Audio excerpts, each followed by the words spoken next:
नमस्कार, मैं हूं नीलू।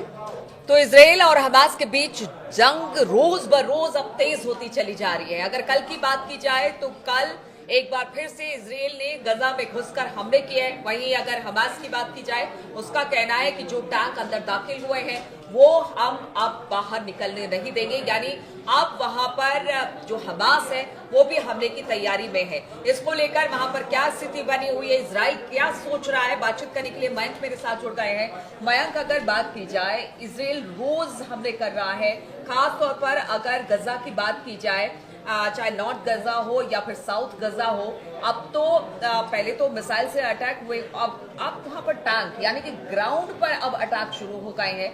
लेकिन दूसरी तरफ अब हमास भी ये कह रहा है कि जो टैंक अंदर दाखिल हुए उसे हम बाहर जाने। देखिए, जहाँ से आपने बात शुरू की उसको आगे बढ़ाते हैं। हमास की तरफ से बयान आया है कि जो मरकावा टैंक्स इजराइल के दाखिल हुए हैं गजा में, जैसे हमने पहले टैंकों को निशाना बनाया था, इजराइल के मरकावा टैंक्स जिस तरह से पहले उड़ा दिए गए थे, वही हश्र इस बार भी होने जा रहा है। ये पहली धमकी हमास की तरफ से आई है। दूसरी चीज हमास की तरफ से ये कही गई है कि जो बंधक है हमारे पास, अब अगर इनको कुछ हो जाता है तो इनकी मौत के जिम्मेदार खुद बेंजामिन नेतन्याहू होंगे। इजराइल इनकी मौत का जिम्मेदार होगा। बात नंबर 2। बात नंबर 3, आप देखें, कल जो है आपने देखा, हमने तस्वीरें देखी कि इजराइल में बड़ा जबरदस्त प्रदर्शन हुआ है नेतन्याहू के खिलाफ। बड़ी हैरानी की बात है ये कि बहुत हजारों लाखों की लोगों में संख्या में जमा हुए लोग, और ये सब विरोध कर रहे थे गजा स्ट्राइक का। इनका कहना ऐसा था कि नेतन्याहू को किसी भी सूरत में गजा में हमला दूसरी बार नहीं करना चाहिए था। कहा यह जा रहा है कि शायद नेतन्याहू अपनी सरकार बचाने में जुटे हुए हैं, इसलिए उनके लिए हमला करना जरूरी हो गया था। इंटरनल पॉलिटिक्स जो है उसके चलते शायद जो है नेतन्याहू को यह हमला करना पड़ गया। लेकिन नेतन्याहू के खिलाफ जबरदस्त प्रदर्शन हो रहा है इजराइल में। चौथी जो बात है, कल देखिए एक और तस्वीर आई जिसकी बड़ी चर्चा हो रही है। यमन की जो राजधानी है, कैपिटल है सना, वहां पे कल लाखों हुतीज जो हैं वो जमा हुए गजा के समर्थन में, फिलिस्तीनियों के समर्थन में। और ऐसा लग रहा था कि आखिरी जो शख्स है वो दिखाई नहीं दे रहा है। मतलब लाखों लोग जो हैं वो सड़कों पे थे और वो ये इजराइल का विरोध कर रहे थे, और उन्होंने हाथ में हथियार लेके ये ऐलान किया कि अगर जिस तरह से इजराइल हमला कर रहा है, गजा में ऑपरेशन कर रहा है, उसके खिलाफ एक बड़ा हमला किया जाना चाहिए इजराइल पे। तो क्या ये हुतीस का कहना है। हुतीस का कहना है, इतने सारे वहां पर लोग जुटे, तो क्या हम ये मान के चले, क्योंकि अभी रमजान का पाक महीना चल रहा है, ऐसे में इबादत का वक्त होता है, लोग शांति चाहते हैं, पीस चाहते हैं, तो हाँ, क्या इसके बाद बिल्कुल सोशल मीडिया पे जबरदस्त चर्चाएं हैं कि जैसे ही रमजान का महीना खत्म होगा, इजराइल पर चौतरफा अटैक होने वाला है। एक तरफ हुतीज जो है, हमने देखा कि 2 हाइपरसोनिक मिसाइल्स जो हैं वो दागी गई, और दोनों इजराइल की रेंज के अंदर, इजराइल की सीमा के अंदर दाखिल हुई। तब उसके बाद उसको जैसा इजराइल ने कहा कि एरो सिस्टम ने उसको डिस्ट्रॉय किया।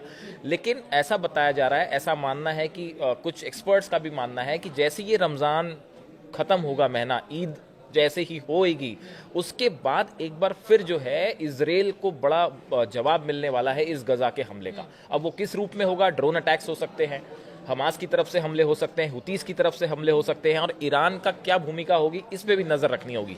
लेकिन देखिए, ये जो ग्राउंड ऑपरेशन की आपने बात की, देखिए एक बार फिर से जो है हमास के के खिलाफ जो ये ऑपरेशन है, गजा में जो ऑपरेशन है, इसमें 2 मुख्य एम है इजराइल के। एक तो बार बार वो ये फोकस कर रहा है कि हम बंधकों को छुड़ाना चाह रहे हैं। अब बंधकों को छुड़ाने के लिए जो 17 महीने की लड़ाई थी, उसका क्या अंत हुआ? क्या आप बंधक छुड़ा पाए? तो फिर अब कैसे छुड़ा लेंगे? जब आप 17 महीने तक लड़ते रहे तब आप बंधक नहीं छुड़ा पाए, तो अब इजराइल के अंदर भी है। तो अब सवाल यह है कि जब उस समय नहीं छुड़ा पाए तो अब कैसे छुड़ा लेंगे? अब देखिए, जो ऑपरेशन हो रहा है आईडीएफ का जो है, ये नॉर्थ और साउथ गाजा के बीच बफर जोन बनाने की कोशिश हो रही है। और जो है दूसरा जो है, ये नॉर्थ और साउथ गाजा को अलग करने के लिए ये जो नेत्जारिम कॉरिडोर है, यहाँ पे आईडीएफ ने अपनी फोर्सेज भेज दी हैं। तो देखिए, ये ऑपरेशन जो 2 चीज़ें हैं, पहली बात तो बफर जोन बनाने की जो कोशिश है वो कहीं कामयाब नहीं हो पाई, ना लिबनान में कामयाब हो पाई, आखिर में फोर्सेज वापस आनी पड़ी। गजा में भी जो है फोर्सेज बाद में वापस ही लेनी पड़ी थी, अब फिर से एंटर किए हैं, देखते हैं इसका क्या आगे परिणाम होता है। सैन्य कार्रवाई के दम पर इजराइल वो चीज नहीं हासिल कर जो सकता उसका प्लान चाहता है, जो वो चाहता है, जो प्लान है इसराइल का, वो फोर्सेस के दम पे तो पूरा होता, लेकिन इस बार लंबे भी समय वो से नहीं दिख ऐसे ही रहा। दावा कर रहा अब है कि देखिए, देखिए, अब हाँ, अगर अब ये अपने बंधक कार्ड्स छुड़ाने इसराइल के जो डिफेंस मिनिस्टर हैं, कार्ड्स उनका कहना है कि बंधकों को लौटाओ वरना हम पूरी तरह से बर्बाद कर देंगे हाँ। गजा को। तो देखिए, जो हमास है या जो फिलिस्तीनी संगठन है, वो तो अब उनके पास कुछ खोने को है ही नहीं। हाँ। वो तो अपनी वैसी ही जान हथेली पे लेके चल रहे हैं और वो कह रहे हैं कि हम किसी भी सूरत में जो है इसराइल को यहाँ पे गजा में कब्जा नहीं करने देंगे, चाहे इसके लिए जान ही क्यों ना चली जाए। तो एक बार फिर इस इलाके में वैसी ही लड़ाई होती दिख रही है जैसे कि 17 महीने पहले हो रही थी। दूसरी चीज ये है कि जो इसराइल का ऑपरेशन है, ये कितना कामयाब हो पाएगा, क्या बंधक छुड़ाए जाएंगे या फिर बंधकों की जान को वाकई खतरा है जैसा कि हमास कह रहा है, और क्या बंधकों की मौत होती है तो उसके जिम्मेदार वाकई अब नेतन्याहू को माना जाएगा।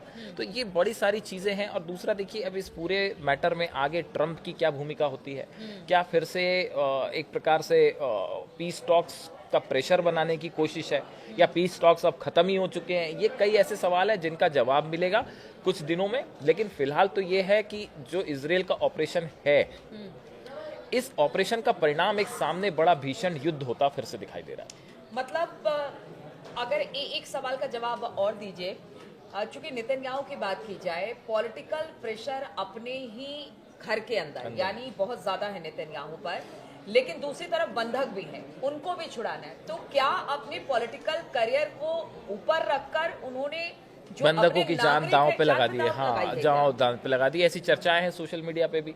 ऐसा ही हमास भी यही कह रहा है कि भाई जब बंधक थे, जब पीस प्रोसेस आगे चल रही थी, सेकंड राउंड की बात करनी थी, बंधक छोड़ने शुरू हो गए थे, तो फिर ऐसे में स्ट्राइक करने का क्या मतलब? अपनी शर्तें हैं इसराइल की, उन शर्तों के मुताबिक वो सीज फायर चाहते थे। अगर बंधकों को छुड़ाना ही प्रायोरिटी होती तो शायद कुछ अपने को लूज करते, थोड़ा सा शर्तों पे थोड़ी नरमी बरतते, तो बंधक रिहा हो गए होते।